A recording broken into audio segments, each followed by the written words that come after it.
Good morning class. देखिए, कल हम आपको लाइट चैप्टर पढ़ा रहे थे।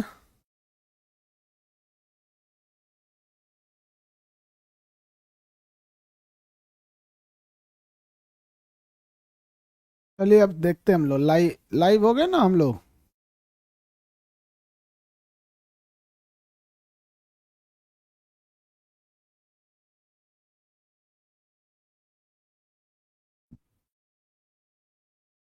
क्लास आवाज आ रही है बाबू आप लोग को?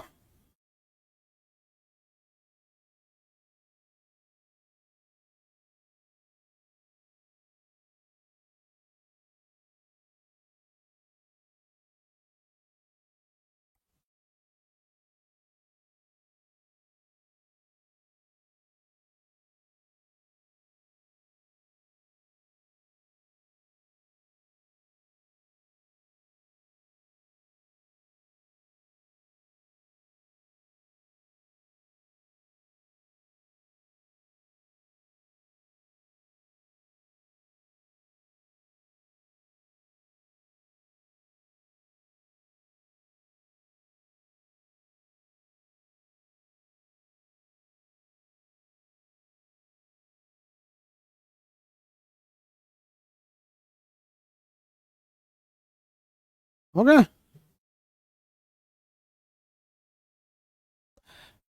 देखिए बाबू, हम लोग चैप्टर देखते हैं लाइट।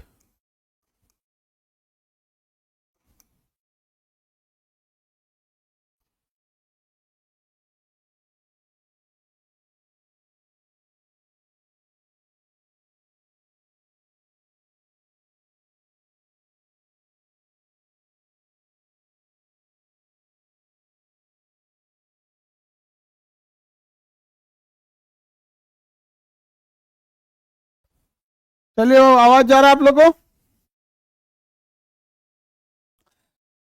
लाइट चैप्टर कल हम आपको पढ़ा रहे थे। लाइट क्या है? लाइट लाइट के बारे में तो पढ़ा दिए थे, कुछ परावर्तन अपवर्तन के बारे में हल्का फुल्का समझाए थे। आज उसके बारे में बताएंगे। चल, आपको कल किस चीज का अवार्ड मिला था? पता नहीं बाबू, हमेशा कुछ ना कुछ मिलते रहता है। इतना इतना ज्यादा हो गया, क्या ही बोला जाएगा, ध्यान नहीं रहता है। कुछ ही का था अवार्ड कल, बड़ी भारी था लेकिन। अब अवार्ड था किसी चीज का, पढ़ाई लिखाई से रिलेटेड होगा कोई चीज का अवार्ड। और आपका कल क्लास नहीं होगा, परसों 2 दिन आपका क्लास नहीं होगा। कल परसों क्लास नहीं होगा। पीएचडी की उपाधि मिल रही है, डॉक्टरेट की उपाधि, ठीक है, तो उसको रिसीव करने जाना होता है। तो कल डॉक्टरेट की उपाधि मिलेगी, तो हम नहीं आ पाएंगे, क्लास नहीं ले पाएंगे आपका कल। ठीक है, कल परसों तो 2 दिन उसमें टाइम लग जाते हैं, उसमें बड़ा लंबा प्रोसेस होता है।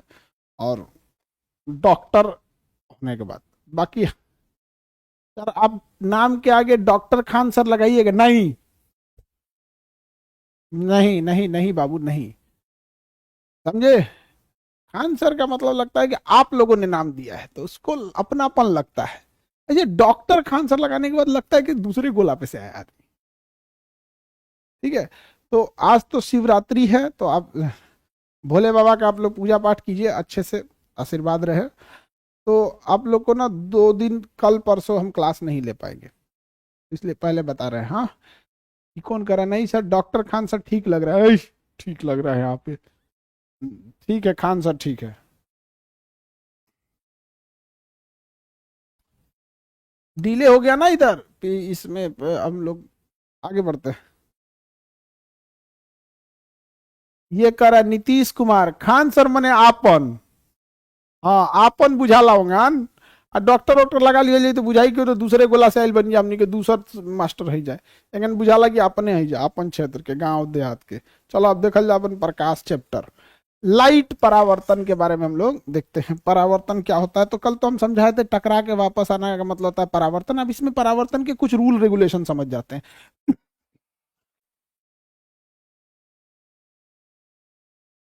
देखिए, परावर्तन के कुछ रूल समझिएगा। परावर्तन कहता है कि इसका एक सिरा कलई किया होना चाहिए या पेंट किया होना चाहिए, सिल्वर ब्रोमाइड का। बताइए, नीचे का सिरा किस चीज का पेंट होता है? Silver bromide AgBr।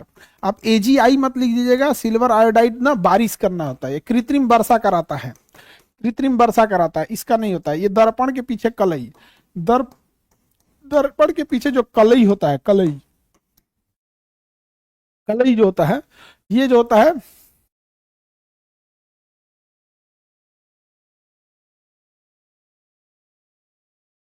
आगे बढ़े,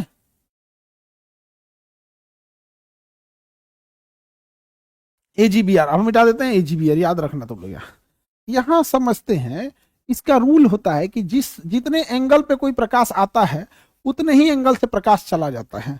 इसको नापने के लिए यहाँ एक तो नॉर्मल लाइन खींच देते हैं, एक लाइन, ताकि ये पता चले कि इधर वाली किरण जो है इंसिडेंस रे है, इंसिडेंस माने आने वाली, और इधर वाली है रिफ्लेक्टिव आर, इधर वाली रिफ्लेक्टिव है यानी आर है। आर मतलब परावर्तित, परावर्तित किरण, परावर्तित किरण, किरण लिखना जरूरी है जी, मेहनत लगता है इतना ना, हमको लगता है कुल ऊर्जा लिखने में जियान हो जाएगा तो पढ़ाएंगे कौन सी।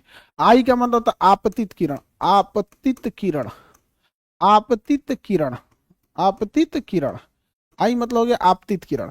तो देखिए आपतित किरण जो होती है और परावर्तित किरण जो होती है, आपतित किरण और परावर्तित किरण के बीच में हम एक काल्पनिक रेखा खींचते हैं जिसे हम नॉर्मल लाइन या अभिलंब कहते हैं, नॉर्मल लाइन या अभिलंब कहेंगे, अभिलंब, अभिलंब करते हैं। ये क्या होता है, ये हम लोग अपने मन से खींच लेते हैं काल्पनिक कि जितने एंगल पे ये आया है उतने एंगल पे जाएगा। तो परावर्तन का रूल बताइए कि आपतित किरण और परावर्तित किरण के बीच एंगल डिफरेंस होता है या सेम होता है? आप कहिएगा कि एंगल क्या होता है, सेम होता है।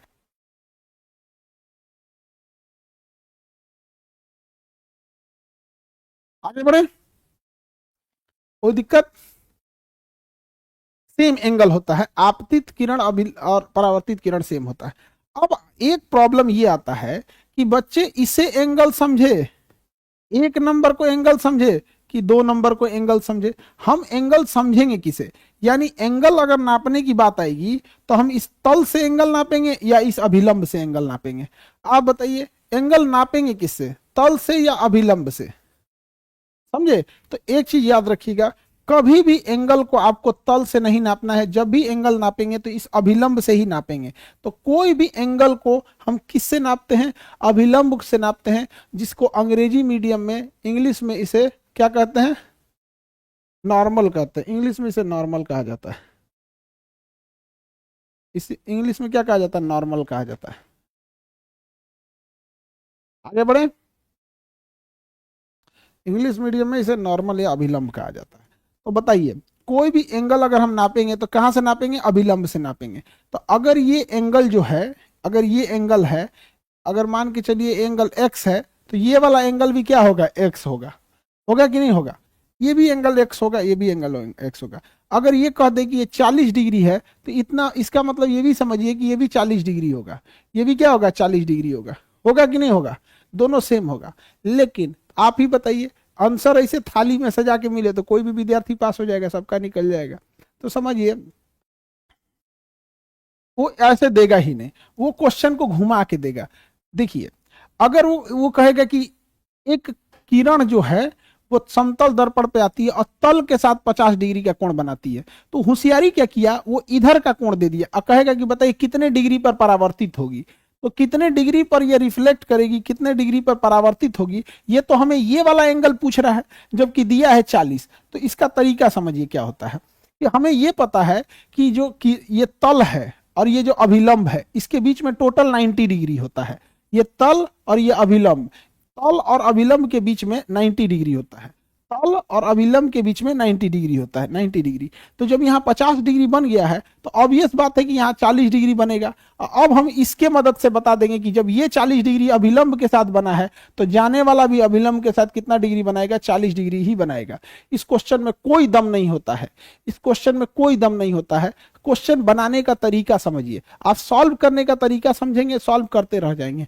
कि हमको ये पता है कि जितने डिग्री पे आता है उतने डिग्री पे जाता है, तो ये बहादुरी नहीं है, कोई बच्चा बना देगा कि 8 डिग्री पे आएगा तो 8 पे जाएगा, 15 पे आएगा तो 15 पे जाएगा। क्वेश्चन बनाने वाला एग्जामिनर हमेशा कहता है कि एक आपतित किरण तल के साथ कोण बनाती है। तो आप तल के साथ जब कोण बनाएंगे तो 90 डिग्री में से इसको घटाएंगे तो इसकी वैल्यू निकल जाएगी, और जितना ये रहेगा उतना ही ये निकल जाता है। तो एक सिंपल सा यही एक फॉर्मूला रहता है, तो जिसके आधार पर आपको आगे बढ़ते रहना है। समझ में आ रहा है कि नहीं आ रहा है? अगर हम आपको क्वेश्चन दे तो आप बता सकते हैं, जरा देखते हैं कितना लोग मुंह जबानी बना सकते हैं। एक किरण तल के साथ 60 डिग्री का कोण बनाती है, कितने डिग्री पर जाएगी बताइए? 60 डिग्री का कोण बनाती है तो कितने डिग्री पर जाएगी?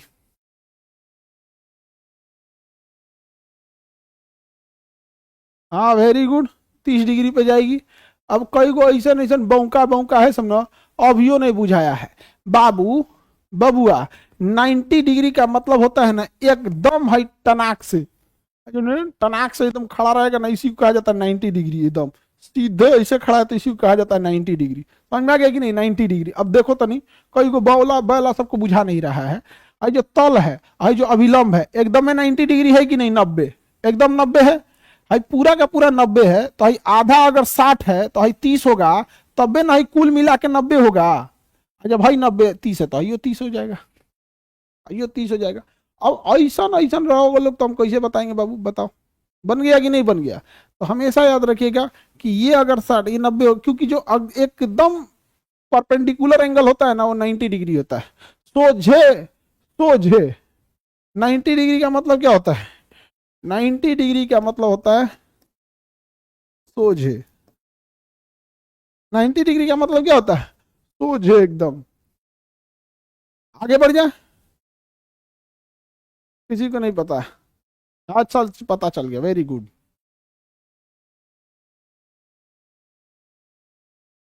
बना लेंगे आप लोग, सिंपल सा सिंपल तो क्वेश्चन है, इसमें कोई दम ही नहीं है।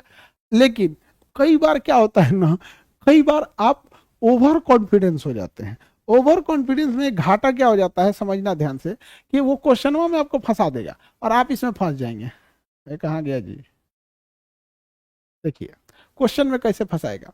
आपके दिमाग में बैठा है कि इधर का एंगल देगा, हम 90 से घटा के इसको निकालेंगे, इसके हेल्प से इसको निकालेंगे। कई बार आपका दिन सही रहता है और आप समझिए यही वाला एंगलवा दे देता है, कहता है कि एक किरण 60 डिग्री के कोण पर आती है। तो जैसे बोलेगा 60 डिग्री के कोण पर आती है, इसका मतलब होता है कि वो कोण अभिलंब यानी नॉर्मल के साथ बन रहा है, तो ये भी 60 होगा। ये एंगल का यूज तब नहीं होगा, इस एंगल का यूज तभी होगा, इस एंगल का प्रयोग हम तभी करेंगे जब जब वह तल की चर्चा करेगा, इस तल की चर्चा करेगा, तल की। जब तल की चर्चा नहीं करेगा तो हम केवल किसकी चर्चा लेंगे? अभिलंब का बात लेंगे। किसका लेंगे बाबू? अभिलंब का। किसका लेंगे? अभिलंब का। समझ में आ गया कि नहीं आ गया? देखिए आपतित किरण, परावर्तित किरण और अभिलंब तीनों एक ही पास मिलते हैं। आपतित किरण, परावर्तित किरण और अभिलंब तीनों एक ही तल पे मिलेगा, आपको एक ही तल पे मिलेगा। अरे भाई इसमें पढ़ाने वाली क्या बात है? ऐसा कभी पॉसिबल है? कहीं अभी ले, गजब गजब चीज पूछता है। आपको लगता है ना बच्चा सबको काहे टॉर्चर कर रहा है? ये बताओ कभी ऐसा पॉसिबल है कि आपतित किरण है, हाई परावर्तित किरण है, हाई अभिलंब है? ये कभी ऐसा पॉसिबल है? आप ही बताओ। ये अभी पॉसिबल है? हाथ गोड़ तोड़ के ऐसे रख दीजिए कि ये मानव घूम रहा है, ऐसे कैसे कभी पॉसिबल होगा इसे? हाँ, एक सेकंड बाबू।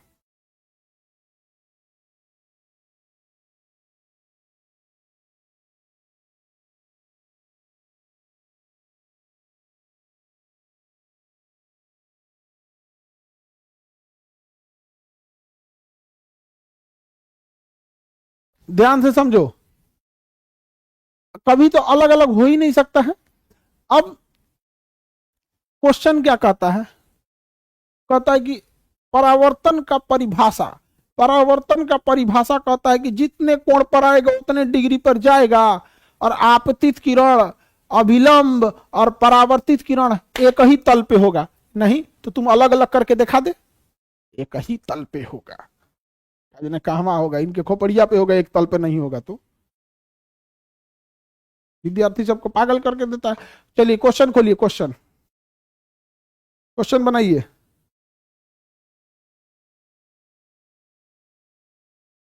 क्वेश्चन क्या कह रहा है सुना जाए।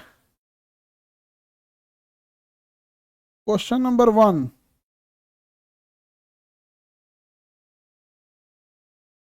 कहाँ है क्वेश्चन नंबर 1? रुको बाबू, प्रकाश का क्वेश्चन नंबर ये हमको केवल 3 नंबर क्वेश्चन मिल रहा है हमको। क्वेश्चन नंबर 1 की जगह 3 लिख दिया है।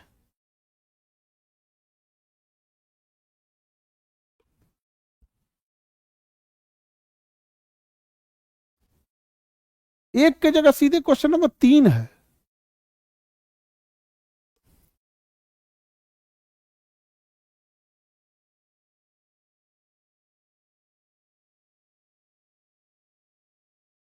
जी सर, क्वेश्चन नंबर एक के बाद 3 लिखा है।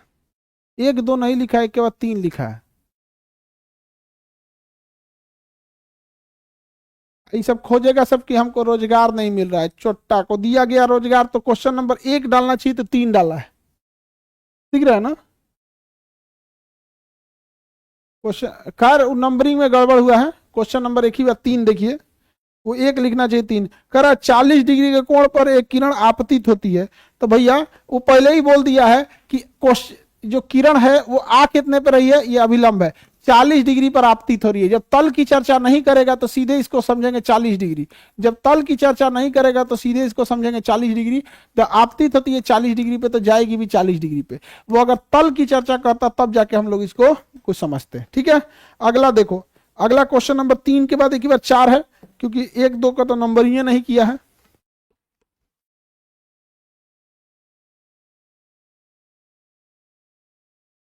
आगे देखते हैं। एक किरण एक किरण तल के साथ 35 डिग्री का कोण बनाती है। देखो, ये हो गया तल, ये हो गया अभिलंब, ये हो गया किरण। यहां से आएगी, यहां से चली जाएगी। कह रहा है कि तल के साथ 35 डिग्री का कोण बनाती है। तो तल के साथ 35 डिग्री हो गया, तो यहां पे कितना होगा बताओ? जब ये 35 यहां है तो यहां कितना होगा? 55 डिग्री यहां होगा। और जब 55 ये है तो 55 ये वाला भी होगा। और यही आंसर हो गया 55 डिग्री। 55 डिग्री आंसर हो गया, क्योंकि 90 माइनस 35 करेंगे तो 55 आएगा।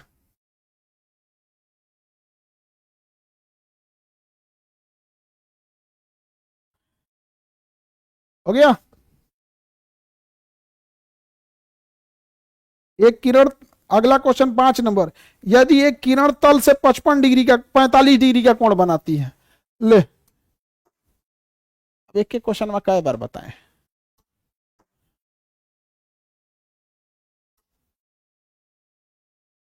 तल के साथ 45 डिग्री बनाती है, तो बहुआ तल के साथ 45, तो 90 माइनस 45 तो ये 45 से हो जाएगा। उसी हिसाब से आंसर भी कितना हो जाएगा? 45 से हो जाएगा 45। आंसर हो गया 45। अगला क्वेश्चन क्या है?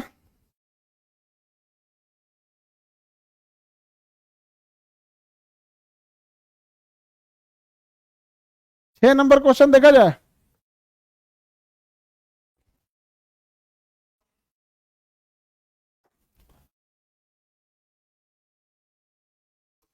बाबू 6 नंबर क्वेश्चन देखिएगा। बिना मतलब का नौटंकी किया है, लेकिन हम लोग को कोई डरना नहीं है। 6 नंबर क्वेश्चन से बताना है। देखो इधर देखो ध्यान से। ये अभिलंब हो गया नॉर्मल, ये आने वाली किरण हो गई और जाने वाली। इधर देखो बाबू, 6 नंबर क्वेश्चन में क्या कह रहा है कि तल के साथ कितना डिग्री का कोण है? सतह के साथ 30 डिग्री का एंगल बनाता है। इधर देखो, सतह के साथ कितने डिग्री का एंगल बनाता है? 30 डिग्री का एंगल बना। तल के साथ 6 नंबर क्वेश्चन है, तल के साथ ये 30 डिग्री का एंगल बनाता है। कितने डिग्री का एंगल बनाता है? 30। तो बताओ बाबू, ये कितने डिग्री का बनाएगा? 60 डिग्री। तो ये भी कितना हो जाएगा? 60 डिग्री। लेकिन ये क्वेश्चन क्या पूछा है, ध्यान से समझना। इसने क्वेश्चन पूछा है कि परावर्तित किरण नहीं पूछा है। परावर्तित कौन पूछेगा? Angle of reflection. Angle of reflection तो कितना आ जाएगा? 60। एंगल ऑफ इंसिडेंस कितना हो जाएगा? 60। यानी आने वाली किरण भी कितनी है? 60। इंसिडेंस एंगल कितना है? Angle of incidence 60 degree. क्योंकि तल के साथ 30 है तो ये टोटल 90 होता है, तो 90 में से 30 घटाइएगा तो 60 हो जाएगा। और एंगल ऑफ रिफ्लेक्शन जो होता है 60 डिग्री है, 60 डिग्री। लेकिन ये क्वेश्चन पूछा है कि आपतित किरण और परावर्तित किरण के बीच में कुल एंगल कितना होगा, टोटल एंगल कितना होगा? तो 60 + 60 टोटल जोड़िएगा तो 120। 60 + 60 120 टोटल एंगल होगा। अब ओकरे धो के लमरा रहा है तो क्या करिएगा, क्वेश्चन में दम है नहीं, हो जाएगा ना। 56 डिग्री कोण पे आता है तो 54 डिग्री हो जाएगा, हो गया। बस समझ में आ गया। चलो बाबू, अब कुछ चीजें और शर्तों को समझते हैं, आगे समझते हैं। इसमें कोई दम नहीं होता है जी, जब क्वेश्चन यूं निकलते थे, यूं यूं 2 मिनट में क्वेश्चन बनता है सब।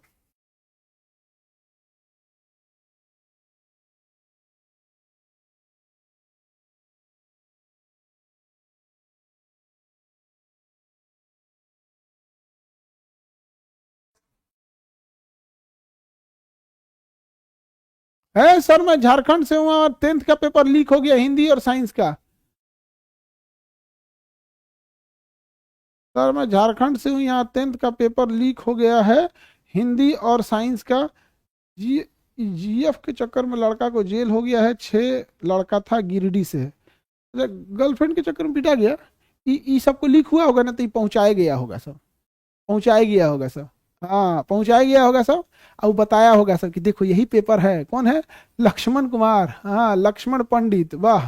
ये पहुंचाया गया होगा सब, ये लक्ष्मण है ना बाबू, पहुंचाया गया होगा सब। अब बोला होगा कि क्वेश्चन है किसी को बताना नहीं है, और सबको बांट दी होगी यही बोल के कि किसी से बताना नहीं है, ये क्वेश्चन है लिखो, किसी से बताना नहीं है। हाँ हाँ बताना नहीं, भर हॉस्टल बांट देगी, सबको यही बोलेगी किसी को बताना नहीं है।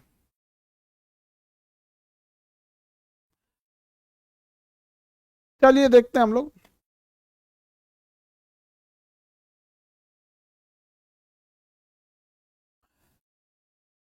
देखा जाए।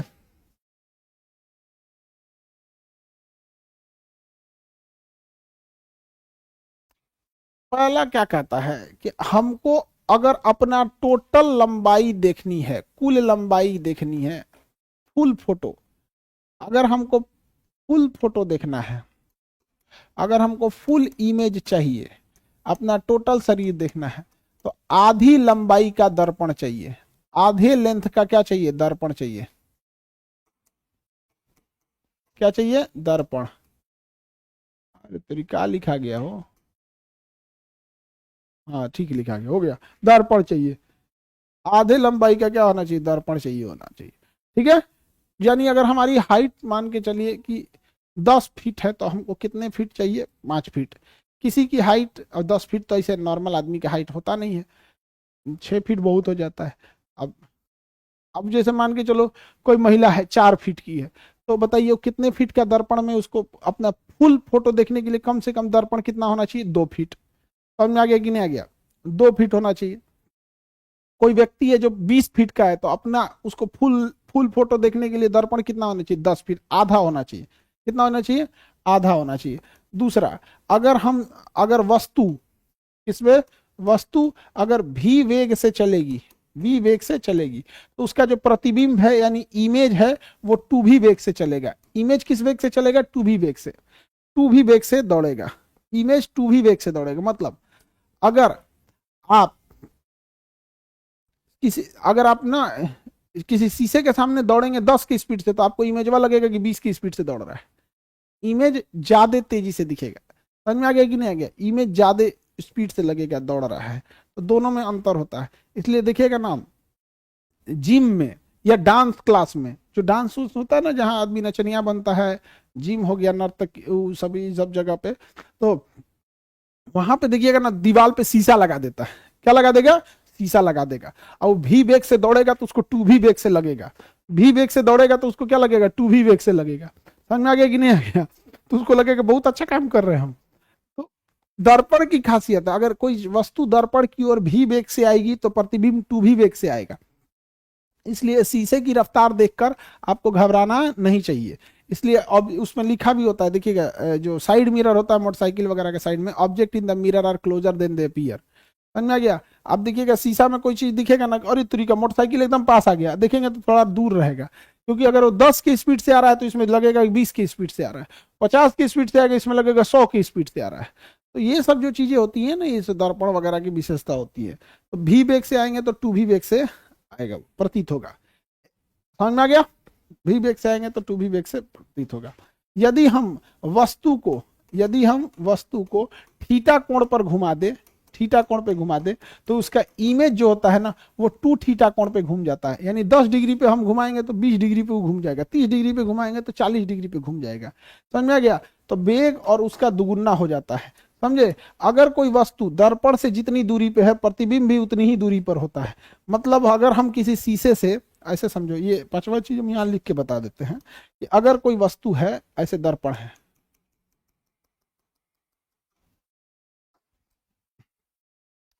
यहां पर 10 मीटर की दूरी पर कोई बिंब है। बिंब, बिंब मतलब क्या होता है? ऑब्जेक्ट। ऑब्जेक्ट मतलब क्या होता है? वस्तु। ऑब्जेक्ट मतलब क्या होता है? वस्तु। तो ये इसके ना ठीक 10 मीटर के पीछे ही इस बिंब का प्रतिबिंब दिखेगा। प्रतिबिंब दिखेगा। बिंब, बिंब मतलब क्या होता है बाबू? वस्तु यानी ऑब्जेक्ट। बिंब मतलब वस्तु। जैसे देखो,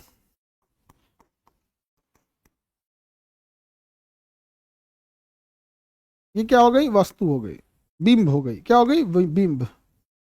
ये हो गया बिंब, बिंब। और यहां क्या हो गया? उसी बिंब का प्रतिबिंब। उस बिंब का क्या हो गया? यहाँ पे प्रतिबिंब हो गया।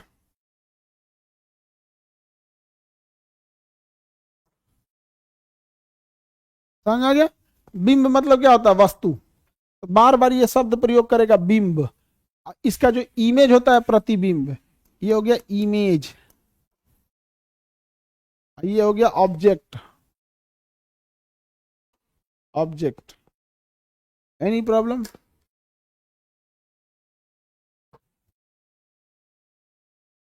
हाँ समझते हैं, सब लोग होशियार हो यार आप लोग।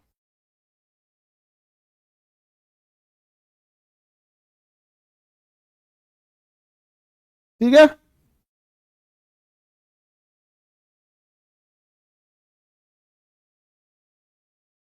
बिंब और प्रतिबिंब, इससे क्वेश्चन भी आएगा। एक क्वेश्चन देते हैं, बनाएंगे आप लोग, इसमें दिया होगा आप लोग के मटेरियल में, क्वेश्चन होगा। कह रहा दर्पण को थीटा कोण पे घुमाएंगे तो 2 थीटा कोण पे हो जाएगा। वस्तु दर्पण से जितनी दूरी पे होती है, प्रतिबिंब भी उतनी दूरी पे होती है। समतल दर्पण पे बना प्रतिबिंब आभासी होता है। कह रहा है, क्वेश्चन सुनिएगा ध्यान से। राधा 10 मीटर प्रति सेकेंड की चाल से एक दर्पण की ओर दौड़ती है। 5 सेकेंड बाद वो दर्पण के अंदर अपना प्रतिबिंब 25 मीटर के अंदर पाती है। देखो ध्यान से, ये एक दर्पण है,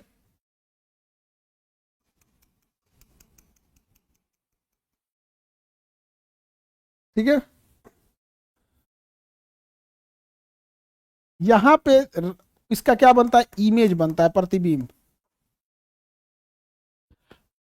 क्वेश्चन क्या है? देखो ध्यान से,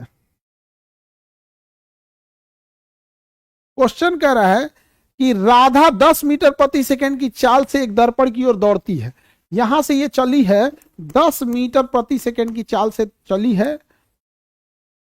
5 सेकंड के बाद, टाइमिंग कितना है? 5 सेकंड के बाद, 5 सेकंड के बाद ये कहीं पहुंची होगी। सपोज कीजिए कि यहां पहुंची होगी।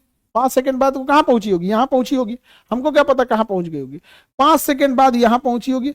5 सेकंड बाद वह दर्पण के दर्पण के अंदर अपना प्रतिबिंब 25 मीटर की दूरी पर देखती है।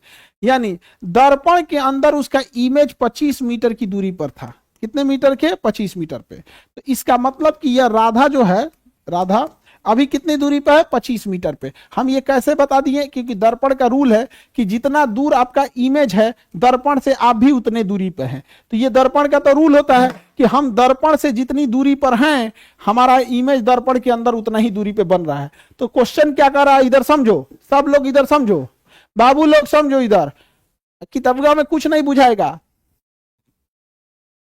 10 मीटर पर सेकेंड की चाल से राधा दौड़ी है और 5 सेकंड तक दौड़ी है। दौड़ने के बाद एक जगह पे वो पहुंची है जहां से वह अपना इमेज दर्पण के अंदर 25 मीटर देखी है।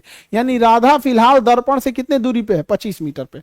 अब हम ये देख लेते हैं कि राधा कितनी दूरी चल कर आई है। तो देखिए, चाल राधा की कितनी थी? 10। समय कितना लगा था?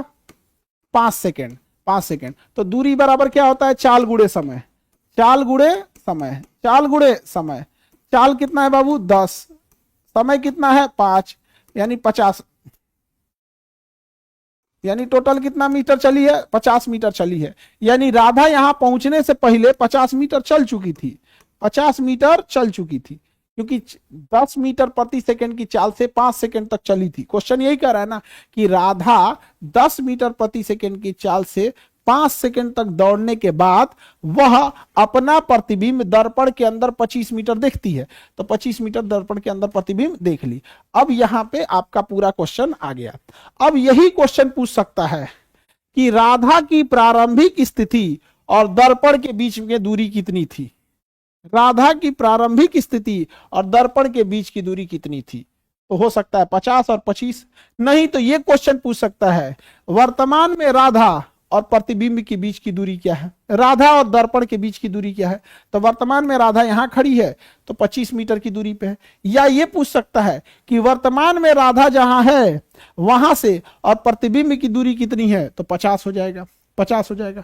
नहीं तो ऐसे पूछ सकता है कि प्रारंभ में जहां राधा थी और राधा का जहां प्रतिबिंब बना है वहां कितना दूरी है, तो 100 हो जाएगा। जितना पूछेगा उतना आप बता सकते हैं।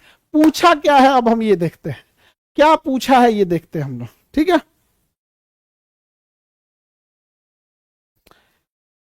तो दर्पण और राधा के प्रारंभिक स्थिति के बीच की दूरी, दर्पण ये है और राधा की प्रारंभिक स्थिति ये है। दर्पण और राधा के प्रारंभिक स्थिति, राधा की प्रारंभिक स्थिति यहां थी, वो 10 मीटर पर सेकंड की रफ्तार से चल के यहां आई, तो कितना हो गया प्रारंभिक स्थिति 75 हो गया, 75। 100 कैसे मार दिया सब, 75।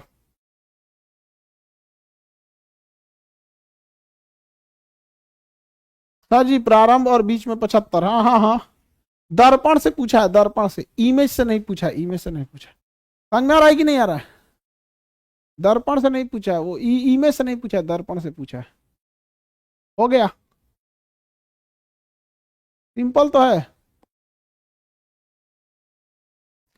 अरे बाबू सवाल का पुर्जा पुर्जा खोल के रख दो, अब खोल के पुर्जा पुर्जा रख दो ताकि उसको पता चले कि कैसे बनाया गया है। बोर्ड एग्जाम में अगर ये पूछ दे बच्चों से, बोर्ड एग्जाम में अगर ये बच्चों से पूछ दे और इस तरह से इमेज के साथ अगर बच्चा बना दे तो क्वेश्चन चेक करने वाला खुश हो जाएगा, खुश हो जाएगा एकदम कि क्या, ओहो क्या चंद्रगुप्त मौर्य मिला है। मगध स्थापित करेगा ये, मगध स्थापित करेगा ये, एकदम खुश हो जाएगा। उस शिक्षक बेचारे को पता ही नहीं है कि अभी इसको किसी का फोन नंबर मिलेगा, बतियाना चालू करेगा, अपना करियर नाश लेगा। जहां कोनो का फोन नंबर मिला बतियाया कि नाश जाएगा। आ जाने कौन सी बतियाता है सब, मन तो करता नहीं इन सबको बांध के, लेकिन फिर हम कहते हैं छोड़ो।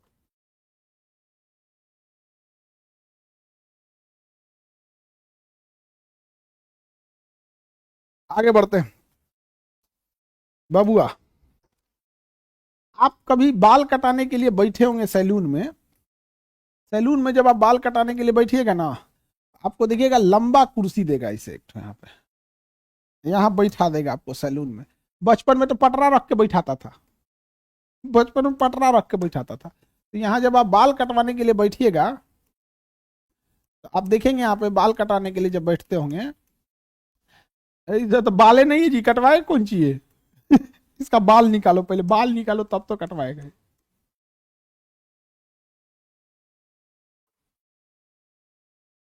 यहाँ पे अब जब ये बाल कटाने के लिए बैठेगा, अरे ये हमको देख रहा है यार, ये तो यही उधर देख, दर्पण इधर है, हमको देख रहा है ये। आप गौर से देखिएगा तो इसके आगे शीशा हल्का झुका देता है, देख रहे ये हम ही को देख रहा है हमको नहीं देख, तू उधर देख, आगे देखे। और एक ना पीछे भी दीवार पे शीशा लगा देता है ऐसे।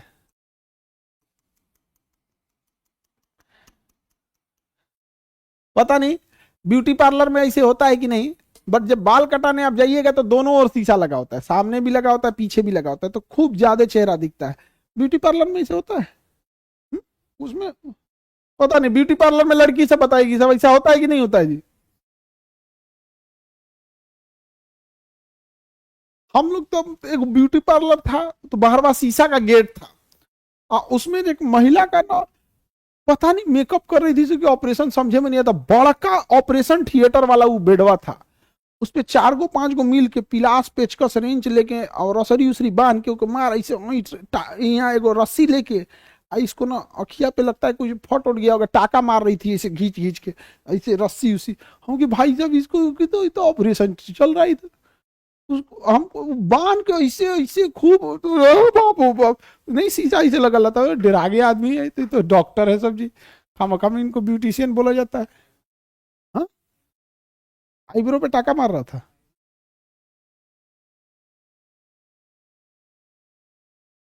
अरे मत पूछो भाई, उन सब का पूरा इंस्ट्रूमेंट ले होके मार धड़ाधड़ धड़ाधड़, तब हमको लगा कि उतना तो हम लोग को भी सजा दिया जाएगा तो सुंदर लगेंगे लोग, इतना मेहनत हम लोग को भी कोई लगा देगा, इतना हैवी इंस्ट्रूमेंट लगा के मार टाका वाका मार के ऐसे ऐसे करके तो आदमी हम लोग भी सुंदर लगने लगेंगे। अभी आदमी नहीं सजता है तब ना खूंखार लगता है। आगे बढ़ते हैं, चलो देखते हैं हम लोग ध्यान से। तो देखो इसको ना इस बैला को इधर देख, चल उधर देख, जो उधर देख, उधर देख, हाँ जो उधर देख रहा है उधर देख वहां पर देखो ध्यान से, इसको एक ठो फोटो दिखेगा कि कई ठो फोटो दिखेगा? इसको एक इमेज दिखेगा कि कई ठो इमेज दिखेगा? तो नंबर ऑफ इमेज जो होता है, नंबर ऑफ इमेज जो होता है ये बहुत ज्यादा हो जाता है, बहुत ज्यादा फोटो दिखता है, 4 गो 5 गो अपने थुथुरुआ दिखने लगता है, 5 6 गो दिखेगा ऐसे ऐसे ऐसे। तो ऐसे कंडीशन में समझ में आ गया? इधर कौन है? ऑपरेटर रहता है, इधर इधर ऑपरेटर रहता है, इधर कौन है? ऑपरेटर। हम कुछ हम तुम लोग का कमेंट वमेंट हम ही लगाएंगे, पहले लॉकडाउन में हम खुद ही लगाते थे क्योंकि कोरोना चलता था।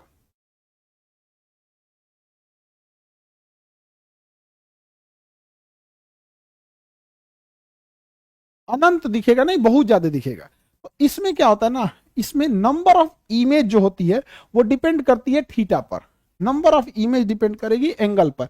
देखो इन दोनों दर्पणों के बीच में, इन दोनों दर्पणों के बीच में कितने डिग्री का कोण बन रहा है, कितने डिग्री का कोण बन रहा है? कोण यानी थीटा, कोण यानी थीटा। तो कितने डिग्री का दोनों के बीच में थीटा है, इसी बात पर डिपेंड करेगा कि ये कितना है। देखिए ये कितने डिग्री झुका है और ये कितने डिग्री झुका है, इसी के कोण पर डिपेंड करेगा। तो नंबर ऑफ इमेज एन बराबर, नंबर ऑफ इमेज एन बराबर 360 बटा थीटा, 360 बटा theta, number of image equal to 360 बटा थीटा। जैसे मान के चलिए कि इन दोनों के बीच में 40 डिग्री का एंगल बन रहा है, इन दोनों दर्पणों के बीच में, ये दर्पण इन दर्पण के बीच में कितने डिग्री का एंगल बन रहा है? 40 डिग्री का। तो थीटा कितना डिग्री है? 40 डिग्री। तो 360 बटा 40, 0 से 0 कट गया, 4 9 36, 9 बार में ये कट गया। टोटल इमेज कितने बनेंगे? 9। टोटल इमेज कितने बनेंगे? 9। 9 इमेज बनेंगे, 9। ठीक है, 9 इमेज बनेंगे। आगे बढ़ते हैं। कई बार ऐसा होता है कि दशमलव में आ जाएगा। सपोज कीजिए कि भाग दिए आप 9.4 हो गया, तो इसको नहीं लेते हैं, केवल 9 को लेते हैं, 9.4 को। सपोज कीजिए कि भाग दिए आप ऐसे ही समझो ना, 35 होता, 40 की जगह 35 होता, 38 होता, तो दशमलव में आता, 9.5 हो गया। तो हम कितना इमेज मानेंगे? 9 इमेज मानेंगे। आधा इमेज को इमेज नहीं मानते। मान के चलिए आपका कोई फोटो खिंचवाने गए, अब फोटो हुआ आधा कट गया, तो क्या कहेगा दुकानदार? आधा कट गया, तनिए सा पैसा दीजिए, आधा पैसा दीजिए, आधे दे दीजिए। आप कहेंगे भागता है कि नहीं, गधा कहीं का। फोटो आधा कट गया मतलब तो कोनो काम का नहीं बच गया यहाँ पे। ये कोनो सब्जी खरीद रहा है का? ये आधा कटहल माने आधा पैसा दीजिए, कोहड़ा खरीदने गए तो आधा कोहड़ा दे दीजिए। इमेज में ऐसा नहीं होता है। समझ में आ गया कि नहीं आ गया? इमेज में ऐसा नहीं। आई कार्ड जमा करने के लिए हम फोटो मांगे थे सबसे कि भाई फोटो जमा कर देना, ऐसा ऐसा लड़का है सब, एगो बिहौती वाला बड़का फोटो जमा कर ले, बुझा रहे इनके खातिर हम लोग अगुआ बैठे लड़का खोजने खातिर। अरे आई कार्ड पे छोट फोटो चिपकता है, तो बियाह वाला मार खूब बढ़िया से स्टूडियो में जाके खिंचवैले, खूब बढ़िया ले आके दे दिया है। अजब अजब है। जितना ही मुझौसा मुझौसा रहेगा सब, नहीं सबको फोटो खिंचाने का बड़ी शौक रहता है। फिर उसको कॉल किया गया, बुलाया गया, कहीं तो बिया लगाने के लिए कोई नहीं बैठा है यहाँ पे, रख ले रहा अपन फोटो।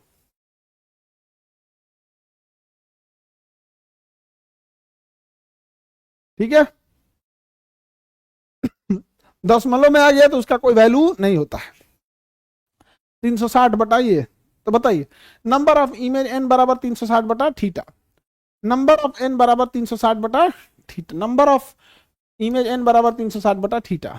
इसमें एक गड़बड़ हो जाता है। सपोज करो 90 डिग्री पे है, अरे इसको मिटाने की क्या जरूरत थी, ऐसे लिख देते हैं। सपोज कीजिए कि 90 डिग्री का एंगल बना रहा है, तो थीटा की जगह क्या हो जाएगा 90 डिग्री, तो 360 बटा 90, 0 से 0 कट गया, इससे काटेंगे तो 4 बार में हो गया 4। लेकिन याद रखिएगा 4 एक इवन नंबर है, इवन मतलब होता है सम संख्या है। और इसमें क्या है ना, एक रूल है कि जब भी सम संख्या आ जाए तो आप इमेज में से एक कम कर दीजिएगा, एक कम करेंगे तो कितना हो जाएगा 3। तो ध्यान रखिएगा इसमें बस 2 ही चीज का ध्यान रखना है कि दशमलव अगर आ जाता है, दशमलव आ जाता है तो उसे कंसीडर, दशमलव को कंसीडर नहीं करना है। और अगर इवन नंबर आ गया तो उसमें से फिर एक घटा देना होता है। बस यही एक फॉर्मूला याद रखिएगा, यही ध्यान रखिएगा। अगर आपको इसमें बहुत टफ करना रहेगा ना, एग्जाम में बहुत टफ करना रहेगा, तो वो ऐसा ही नंबर देगा जिसमें दशमलव आ जाए, आप दशमलव को कंसीडर ही मत कीजिएगा। या फिर अगर उसको टफ करना रहेगा ना, तो ऐसा एंगल सेट करके देगा कि भाग करने के बाद आपको भागफल जो आ जाए, जो आपका फाइनल वैल्यू आए, वो इवन नंबर में आ गया है। और अगर वो इवन नंबर में आ गया, अगर वो किस में आ गया, इवन नंबर में आ गया, तो समझ जाइएगा आपको एक कम करना पड़ेगा। इवन नंबर में आ जाएगा तो एक कम करना पड़ेगा, अगर अदरवाइज में कुछ नहीं होगा। जैसे सपोज कीजिए कि यहां दर्पण जो है ना पैरेलल लगा देते हैं, ऐसे एकदम पैरेलल लगा देते हैं, पैरेलल, जैसे ट्रेन की पटरियां पैरेलल होती है। तो भैया ना ये झुका है ना वो झुका है, जब पैरेलल है तो दोनों के बीच में 0 डिग्री का है, जब पैरेलल रहेगा तो 0 डिग्री है, जब पैरेलल है तो 0 डिग्री है। तो बताइए भैया 0 डिग्री से भाग देंगे तो अनंत तो ना हो जाएगा, यहां भाग दीजिए 360 बटा 0, अनंत, क्या हो जाएगा अनंत। तो बताओ ध्यान से, अगर 2 दर्पण आपस में पैरेलल है तो एंगल देगा ही नहीं, वो बोलेगा कि 2 दर्पण आपस में समानांतर हैं यानी पैरेलल है, तो आपको कंसीडर करना पड़ेगा कि थीटा कितने डिग्री है, 0 डिग्री है। और 0 डिग्री से भाग देंगे तो क्या हो जाएगा, अनंत हो जाएगा, अनंत। तो कई बार जानते हैं दीवाल पे क्या करते हैं सब, सैलून में या फिर ब्यूटी पार्लर में, सीधे दीवालवे पे, क्योंकि दीवाल पैरेलल होता है, इधर की दीवार पैरेलल इधर, तो दर्पण को ऐसे टिल्ट नहीं करते हैं, टिल्ट मतलब झुकाते नहीं है, एकदम पैरेलल दीवालवे पे ठोक दिए, एगो ई दीवार पे ठोक दिए। जब एकदम पैरेलल ठोक देगा ना, तो खूबे खोपड़ी से खोपड़ी दिखाते रहेगा, अरे हमारा मुंडी, हमारा खोपड़ी से दिखते रहेगा, दिखते दिखते दिखते दिखते एकदम पीछे जाके छोटा होते जाएगा, लगेगा रावण के फूफा हैं आप। समझ में आ गया कि नहीं आ गया, बना देगा बड़का एकदम पैरेलल बना देगा। तो समझ में आ गया, इनफाइनाइट। तो एक देखो ध्यान से, पहला तो याद रखना कि 2 दर्पणों के बीच में अगर पैरेलल है तो थीटा 90 डिग्री, जिस वजह से इमेज जो बनेगा इनफाइनाइट बनेगा। दूसरा दशमलव में आया तो दशमलव को कंसीडर ही नहीं करना है। तीसरा कि अगर भाग देना है यहाँ पे 300, फॉर्मूला तो बस यही रहेगा 360 बटा थीटा। अगर भाग देने के बाद अगर सम संख्या यानी इवन आई तो एक कम कर देना, और सम संख्या नहीं आई तो कम मत करना। समझ में आ गया कि नहीं आ गया, कम मत करना।